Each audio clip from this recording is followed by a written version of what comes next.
Namaste and welcome back to today's episode of Mahabharata Matters. In the previous episode, we saw that Bhishma had declared that the Pandavas had completed their Ajnatavasa successfully. But then they had captured the cows and they had to return back to Hastinapura. Bhishma devised a plan. He said the army would split into four. One quarter of the army would take Duryodhana back to Hastinapura.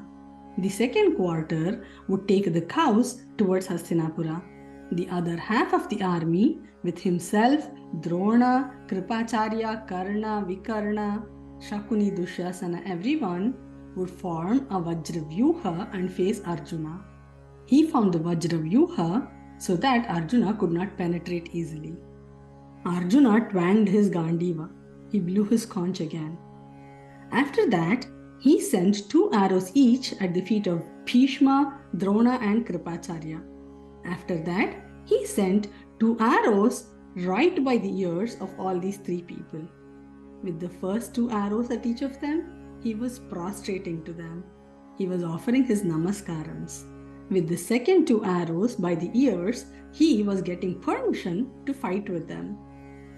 After that, instead of fighting with the army, he changed course. He asked Uttarakumara to drive the chariot towards the troop that was taking the cows away.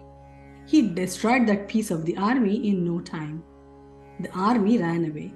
The cowherders were very happy that the cows were released. They took the cows and traveled back towards the city. Now Arjuna chased after Duryodhana. He destroyed that army as well. He showered him with arrows and broke his chariot.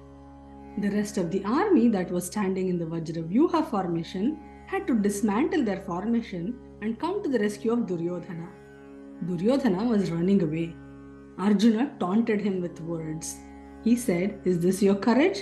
You cannot face me anymore?" This was too much for Duryodhana to hear. He came right back. At that time, the rest of the army came to his rescue. But then, they were no match for the wrath of Arjuna. It was as if he was taking revenge for all the injustices over the years. He was unstoppable. Uttarakumara had become very brave in the sight of Arjuna. He undauntedly steered the chariot through the ranks of the Kaurava army. Arjuna broke everyone's chariot, killed their horses, broke their weapons, and showered them all with arrows relentlessly. Karna had arrows all over his body. He got off the chariot and was about to run away too. Arjuna destroyed the weapons of Drona. He wrecked the arrows of Kripacharya. He even broke the bow of Bhishma. He had given enough heartache to the Kauravas.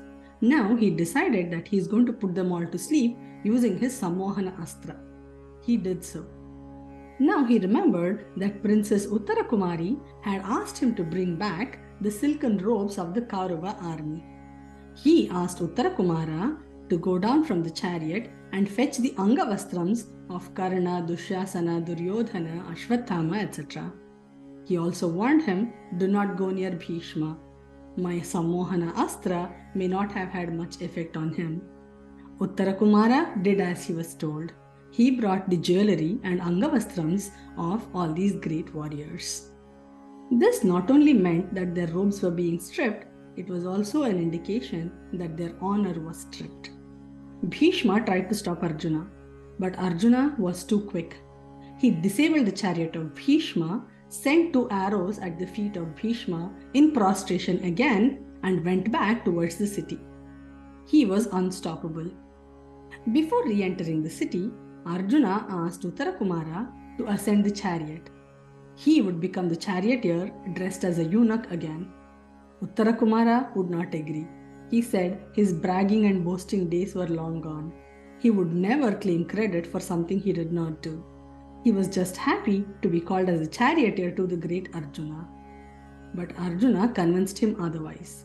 He said it was not time for them to reveal their true identity yet. Yudhishthira would tell King Virata himself when he was ready. For now, they had to claim that Uttarakumara had won over the Kauravas. Upon Arjuna's insistence, Uttarakumara did as he was told. Their city had been protected from the Kaurava army. So, what are our takeaways from this story? Modesty and etiquette even in times of war. Arjuna did not forget to be humble and respectful to his elders.